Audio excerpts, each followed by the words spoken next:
खबरों का lunch box. नमस्कार, रेडियो मनी 9 पर आप सुन रहे हैं खबरों का लंच बॉक्स। मेरा नाम है अमन गुप्ता। भारत ने अब किस दवा कंपनी का लाइसेंस किया कैंसिल? क्या बताता है एनपीएस में सरकारी उद्यमों से आने वाले नए लोगों का आंकड़ा?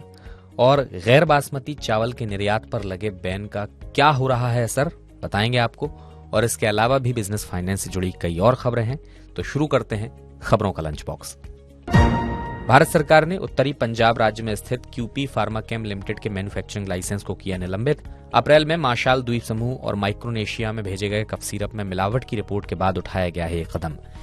क्यूपी फार्माकेम लिमिटेड के कफ सिरप के एक बैच से लिए गए नमूनों में मिलावट के साथ डाई एथिलीन ग्लाइकोल और एथिलीन ग्लाइकोल की मिली थी अवैध मात्रा। इनका सेवन मनुष्यों के लिए माना जाता है जहरीला और यह साबित हो सकता है घातक। राष्ट्रीय पेंशन योजना अपनाने वाले केंद्र सरकार और केंद्रीय सार्वजनिक क्षेत्र के उद्यमों के कर्मचारियों की संख्या मई महीने में घटकर 5 माह के निचले स्तर पर पहुंची। राष्ट्रीय सांख्यिकी कार्यालय के ताजा आंकड़ों के मुताबिक केंद्र के कर्मचारियों की एनपीएस में नए मासिक सब्सक्राइबरों की संख्या मई महीने में 42.5% से घटकर हो गई 10,081। ये अप्रैल 2023 में थी 17,459। इसके पहले दिसंबर 2022 में एनपीएस में शामिल हुए थे 9,705 नए सब्सक्राइबर्स।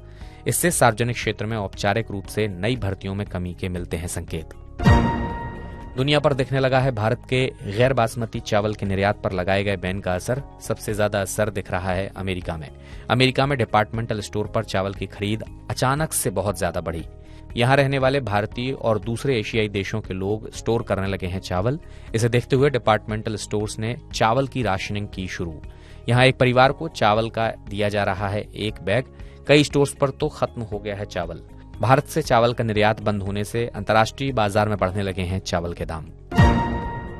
टमाटर और सब्जियों की वजह से जुलाई में और बढ़ सकती है खुदरा महंगाई। अर्थशास्त्रियों ने माना कि जुलाई में खुदरा महंगाई दर और बढ़कर पहुंच सकती है 6.5% तक। इससे पहले जून में महंगाई दर बढ़कर हो चुकी है 4.81%। अगर खुदरा मुद्रास्फीति बढ़ती है तब आरबीआई के लिए कठोर कदम उठाना बन जाएगा मजबूरी, क्योंकि महंगाई घटती देख आरबीआई ने पिछली 2 बार रेपो रेट में नहीं किया था कोई बदलाव। लेकिन बढ़ती महंगाई में अब आरबीआई बढ़ा सकता है रेपो रेट। खाद्य महंगाई और बढ़ने की बढ़ती जा रही है आशंका। दालें, सब्जियां और अनाज के बाद अब खाने का तेल भी होने लगा है महंगा। जुलाई में अब तक सरसों तेल और पाम तेल की कीमतों में दिखने लगी है बढ़ोतरी। जुलाई की शुरुआत में सरसों तेल का मॉडल भाव 130 रुपए किलो था, जो अब बढ़कर हो गया है 135 रुपए। वहीं पाम तेल का भाव भी 100 रुपए प्रति किलो से बढ़कर हुआ 105 रुपए। सूरजमुखी तेल के आयात भाव में आ चुकी है करीब 10% की तेजी। अफवाहों को रोकने के लिए इंटरनेट ब्लैकआउट की समस्या से अब जल्द मिल सकता है छुटकारा। दूरसंचार नियामक ट्राई एक ऐसे मैकेनिज्म पर कर रहा है काम जिससे तनाव की स्थिति में पूरी इंटरनेट सर्विस को बंद करने के बजाय केवल सोशल मीडिया प्लेटफॉर्म्स को किया जा सकेगा ब्लॉक। अभी प्रशासन के पास नहीं है कोई ऐसा मैकेनिज्म कि अलग अलग प्लेटफॉर्म्स पर लगाई जा सके रोक। केंद्र सरकार ने बैंकों को निर्देश दिया कि लोन रिकवरी के मामलों में दिखाएं संवेदनशीलता।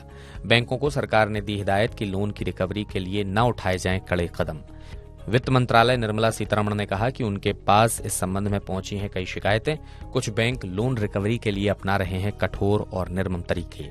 इस निर्देश के बाद उम्मीद की जा सकती है कि शायद बैंक लोन रिकवरी के लिए उठाएंगे मानवीय कदम। फोन पे ने अपने ऐप पर इनकम टैक्स का भुगतान करने की सुविधा की पेश। व्यक्तिगत आयकरदाता और कारोबारी अब यूपीआई या क्रेडिट कार्ड की मदद से अपने इनकम टैक्स और एडवांस टैक्स का कर पाएंगे भुगतान। एडवांस टैक्स का भुगतान करने के लिए आयकरदाता को इनकम टैक्स पोर्टल पर जाने की नहीं होगी जरूरत। सरकार ने नट बोल्ट और फास्टनर के लिए पेश किए गुणवत्ता मानदंड। इस कदम का मकसद है खराब गुणवत्ता वाले उत्पादों के आयात को रोकना और घरेलू स्तर पर इनके निर्माण को बढ़ावा देना। अब देश में बिकेंगे केवल बीआईएस मार्क वाले नट बोल्ट और फास्टनर। गैर बीआईएस प्रमाणित उत्पादों के निर्माण, भंडारण और बिक्री पर रहेगी पूरी तरह से रोक। इससे उपभोक्ताओं की सुरक्षा को मिलेगा बढ़ावा। कपड़ा मंत्रालय जल्द ही कपड़ों के लिए इंडिया साइज वाले मानक करेगा पेश। भारतीय शारीरिक संरचना के अनुसार तैयार किए गए हैं ये मानक। इन मानकों के आने के बाद ऐसे कपड़े खरीदने में होगी आसानी जो बेहतर तरीके से होंगे फिट। अभी भारत में सभी अंतर्राष्ट्रीय और घरेलू ब्रांड स्मॉल, मीडियम और लार्ज साइज के लिए अमेरिका या ब्रिटेन के मानक का करते हैं इस्तेमाल। वंदे भारत स्लीपर कोचेस का उत्पादन टीटागढ़ रेल सिस्टम्स लिमिटेड के उत्तरपाड़ा प्लांट में जून 2025 से होगा शुरू।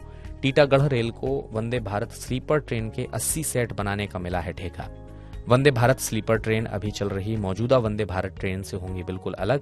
इसमें बैठने वाली सीटों की जगह यात्रियों को मिलेगी सोने वाली सीट। खबरों के लंच बॉक्स में बस इतना ही। मेरा नाम अमन गुप्ता है। बिजनेस और पर्सनल फाइनेंस से जुड़ी हर अपडेट के लिए आप सुनते रहिए रेडियो मनी 9 और डाउनलोड कर लीजिए मनी 9 का मोबाइल ऐप। चलता हूं, अपना ख्याल रखिएगा। नमस्कार। खबरों का लंच बॉक्स।